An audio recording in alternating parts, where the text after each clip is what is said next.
성도 여러분 안녕하세요. 달고나 47주차 넷째 날입니다. 오늘 24장에서 혁명 이후부터 여호야다가 세상을 떠날 때까지 요아스가 나라를 어떻게 다스렸는지를 서술합니다. 24장은 크게 두 부분으로 나뉘는데 앞부분은 여호야다가 세상을 떠나기 이전의 요아스에 대한 이야기이고 뒷부분은 여호야다가 세상을 떠난 다음에 요아스에 대한 이야기입니다. 역대 기자는 요아스의 삶이 여호야다 생전과 사후에 크게 달라졌음을 극적으로 대비해 보여줍니다.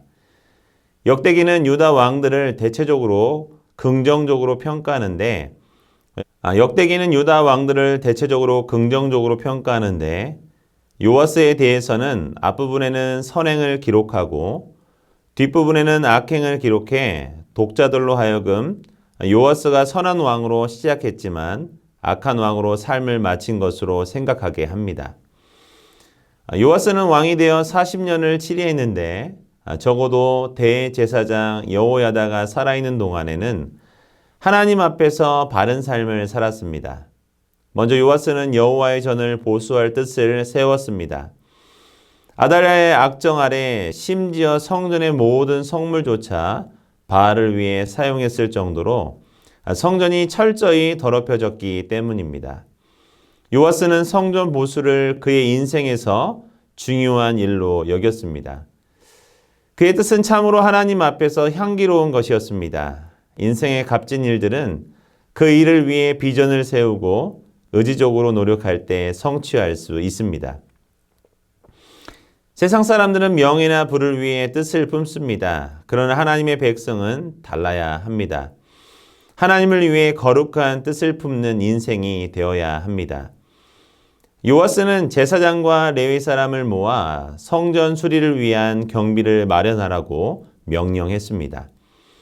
그러나 그들은 그 일을 속히 처리하지 않았습니다. 요아스는 다시 명령을 내려 성전 수리를 독려했습니다. 요아스는 성전 수리에 열정을 가지고 임했습니다. 하나님을 위한 선한 뜻이라면 되면 좋고 안 되면 할 수 없다라는 식으로 임해서는 안 됩니다. 생명을 주시기까지 우리를 사랑하시고 우리의 구원을 위해 열정적으로 일하시는 하나님처럼 우리도 열정을 가지고 일해야 합니다. 요아스의 뜻은 견고했습니다.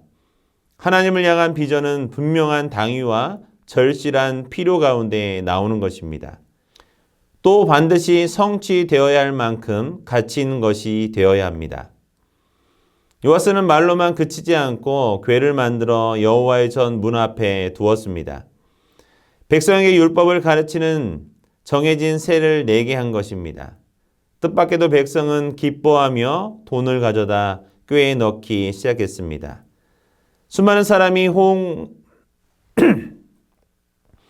수많은 사람이 호응에 많은 돈이 모였습니다. 그 돈으로 사람을 고용해 하나님의 전을 수리할 수 있었습니다. 심지어 성전을 보수한 이후에도 돈이 남아 성전에 쓸 그릇과 물품들을 구비할 수 있었습니다. 여호야다가 사는 날 동안 성전은 언제나 아름다운 제사의 향기로 가득했습니다. 하나님은 무수한 백성의 마음을 움직이셔서 놀라운 결실을 맺게 하셨습니다. 이제 15절에서부터 27절을 통해 알게 되는 것은 여호야다 사후의 요아스에 대한 것을 보여줍니다. 오히려 레위 사람들의 게으름을 책망하기까지 했는데 여호야다 사후에는 정반대로 행하게 됩니다. 우상을 섬기고 선지자를 통해 들려주는 하나님의 경고의 말씀을 듣지 않고 마침내 여호야다의 아들 스가랴 선지자를 성전 뜰에서 처형하게 됩니다. 이후로 요아스는 패망의 길을 걷는데 아람과의 전쟁에서 중상을 입은 요아스를 신복들이 암살하는 것으로 그의 생애는 끝납니다. 요아스는 선한 왕으로 시작했지만 후반부는 악한 왕으로 살다가 비극적으로 삶으로 이스라엘 영적 지도자라 할 수 있는 여호야다가 나이 많아 죽자 요아스 왕은 급속히 타락하기 시작합니다. 다른 사람에게 의존하는 신앙은 뿌리가 깊지 않아 상황이 바뀌면 곧 힘을 잃기 마련입니다. 여호야다가 죽자 그의 생전에는 감히 길을 펴지 못했던 유다 방백들이 왕에게 나와 악한 조언을 하기 시작했습니다. 문제는 요아스 자신이었습니다. 요아스 왕은 그들의 말을 듣고는 하나님의 전에 등을 돌리고 아세라 목상과 우상을 섬기기 시작했습니다. 하나님의 말씀을 의지하기보다 사람의 말을 더 의지했던 것입니다. 여호야다 생전에는 그의 지도를 받아 바른 선택을 했는데 그가 죽자 이제 다른 사람들의 말을 의지한 것입니다. 왕의 우상 숭배로 인해 유다와 예루살렘에 하나님의 진노가 임했습니다. 하나님은 왕에게 선지자를 보냈습니다. 왕이 회개하고 다시 돌아오기를 원하셨던 것입니다. 그러나 왕은 듣지 않았습니다.